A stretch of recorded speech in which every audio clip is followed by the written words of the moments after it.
मैं कहूँगी इंटरव्यू आप दे रहे हैं, जैसे मीडियम आप हिंदी भरते हैं, अगर आपका माध्यम भी मेंस में हिंदी रहा है तो आप हिंदी में ही प्रेफर करेंगे देना, तो आप उसी आत्मविश्वास के साथ बोलिए। अगर इंग्लिश में वो पूछ रहे हैं, आपको नहीं समझ में आ रहा है, तो मेरे ख्याल से आप पोलाइटली एक्सप्रेस कर सकते हैं कि मैम सर मुझे नहीं समझ आ रहा है और मैं प्लीज अगर आप मुझसे हिंदी में पूछेंगे तो मैं इस सवाल का जरूर उत्तर दे पाऊँ। उस वो एक जो पेन पॉइंट आएगा, 1-2 सेकंड्स जब हमें लगे कि हम फंस गए हैं, उस वक्त भी आपको अपने आप को, मैं कहती हूँ, मोटिवेट रखना है। उन 2-3 सेकंड्स में अपने आप को बताना है कि नहीं कोई बात नहीं, मेरे साथ भी ऐसे मोमेंट्स आए पर मैंने अपने आप को कंपोज कर लिया कि कोई बात नहीं। तो उस वक्त आप अपने आप को कंट्रोल कर लें, तो मुझे ये नहीं लगता कि माध्यम एक ऐसा करना शायद आपके लिए जरूरी होगा कि मैं हिंदी में ज्यादा कंफर्टेबल हूँ तो मैं हिंदी में ही बात करूंगा। बोलिए। मेरा नाम शिवम पांडे है। सबसे पहले तो आप सभी को हार्दिक शुभकामनाएं इतने कठिन एग्जाम को क्लियर करने पे। मेरा सवाल अक्षय सर से है। जैसे यूपीएससी मेंस का इतना बड़ा सिलेबस है और हम हर बार एक इंटरडिसिप्लिनरी अप्रोच के बारे में सुनते रहते हैं, तो जैसे आपने बताया कि आप इतनी सारी साइट्स देखते थे और उसको नोट्स बना लेते थे, तो इतने बड़े सिलेबस को कैसे मिनिमाइज करके एक पॉइंट पे लाना, ये कैसे करें?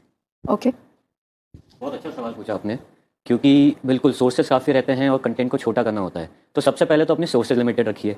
तो मैं जो है बेसिक बुक्स फॉलो करता था। फॉर एग्जांपल, अगर मैं मॉडर्न हिस्ट्री पढ़ रहा हूँ तो सिर्फ स्पेक्ट्रम पढ़ूंगा, उसके अलावा कहीं देखूंगा भी नहीं। और शॉर्ट नोट्स बनाने की एक कला होती है, तो उसमें क्या होता है कि अक्सर अपन क्या करते हैं, एक समरी लिख डालते हैं बुक की और पूरे सेंटेंसेस में लिखेंगे, ऐसे लिखेंगे जैसे हम खुद छापने वाले हैं वो किताब अभी कुछ दिनों में। तो ये बिल्कुल गलत होता है। आप उसको एकदम रफ नोट्स बनाइए, ऐसे कि जो सिर्फ आपको समझ में आए। मेरा ये पर्सनली मानना है कि वो नोट सबसे बढ़िया होते हैं जो सिर्फ आपको समझ में आए, दूसरे वाले को समझ में भी ना आए क्या लिखा है इसने। किसी के लिए छोड़िए ही मत कि कोई दूसरा पढ़ पाए। एकदम छोटे नोट्स बनाएं ऐसे जो आप रिवाइज कर सकें। बिल्कुल।